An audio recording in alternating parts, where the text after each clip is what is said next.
Fernando Alonso says McLaren will find out the truth about their car next season when they are pitched alongside Red Bull as Renault customers.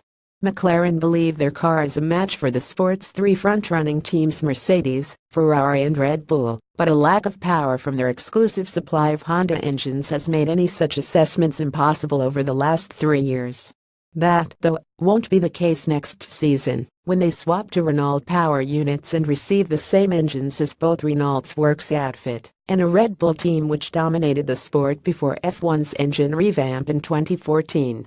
Next year will be a good test, Alonso told Sky F1 in Singapore. The same engine as Red Bull will be the truth to see whether the chassis is good or not. For the last 3 years we have been the only team with the Honda engine, so it's been hard to compare. But the engineers do simulations on everything, and we believe we have a good car. Mark Hughes. Can McLaren beat Red Bull in 2018? Speaking to the official F1 website, team boss Eric Boullier added, "Today we know that we have a decent chassis, which would allow us to be in the top 3 again with an equal level engine." Confirmation of McLaren's switch to Renault power was only made after weeks of wrangling and has seen Honda switch to Toro Rosso. McLaren have estimated they are 2 weeks behind their rivals in terms of integrating their 2018 engine into their design for next year's car, but are confident they will be able to catch up. 2 weeks is recoverable, it won't be any compromise next year, said Boullier. Of course, we don't have the same experience as some of the customers, so we have to discover the package. But I think we can trust our engineers to do a very good job, and 2 weeks are recoverable.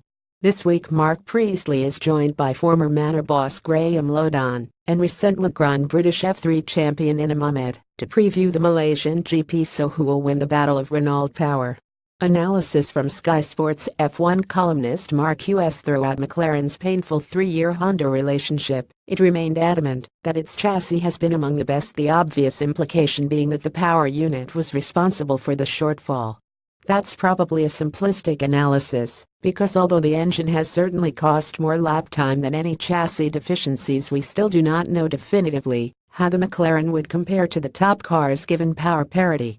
A straight head-to-head with an identically powered Red Bull next year will give as near a definitive answer as possible.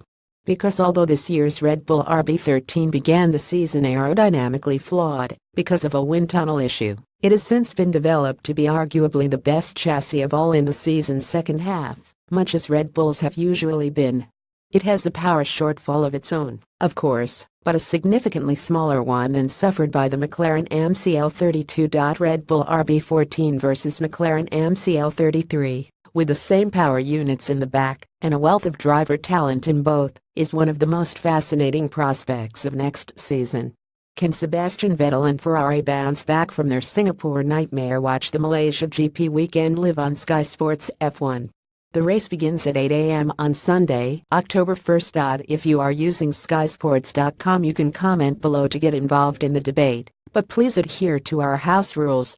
If you wish to report any comment, simply click on the down arrow next to the offending comment and click report.